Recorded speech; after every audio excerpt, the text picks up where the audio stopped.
There's something special about how after 27 years of console and gaming evolution that brings people back to the Super Nintendo since the 1990s. This video will allow you to re-experience some of your past and rekindle some of those old nostalgic memories you once had. Before we begin, we publish new videos every other Tuesday, so don't forget to hit that subscribe button for more content. There's nothing like sitting around a Christmas tree when you're 6 years old and you unwrap that powerful console that is the Super Nintendo.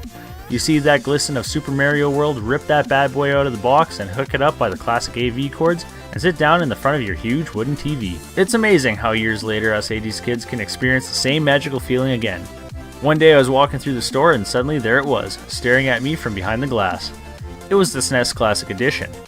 I was so excited to hook it up that I couldn't wait to get my hands on that console.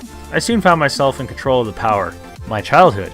You can tell I was in my comfort zone, with my hands molded around the controller, fitting like a glove. I soon saw Bowser get defeated, and the end credits rolled through the screen as Mario and Peach walked back to safety. With 21 classic games, the SNES Mini includes many other gems such as Legend of Zelda, A Link to the Past, Donkey Kong Country, Final Fantasy III, Mario Kart, and many more. Not to mention the unreleased version of Star Fox 2. Today, if you were to buy everything this baby includes for the original Super Nintendo, it would cost more than it's worth unless you're a collector.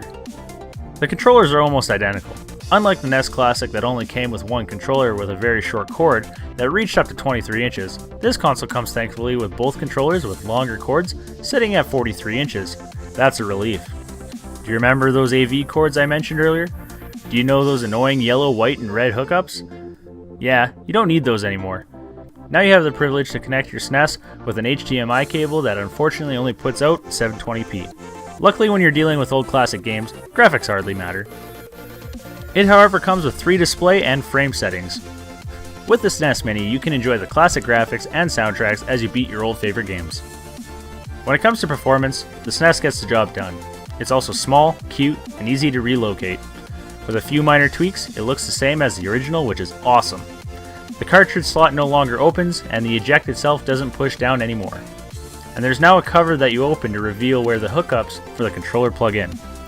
Should I also mention, the reset button no longer resets the console, but instead brings you back to the menu.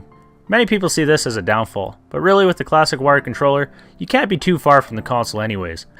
There's also now a suspend point, and you're able to rewind gameplay, which are awesome features as well. To be honest, there's not many cons for the SNES Classic Edition. Some people feel that we as gamers are missing some all-time favorites, but generally, Nintendo did a pretty good job of giving us well-rounded games. When the NES Mini came out, Nintendo didn't release enough consoles and sold over 2 million units. This time around, the units are still rare to find in stores. From the good old days to the modern times, the SNES Mini brings gamers back together.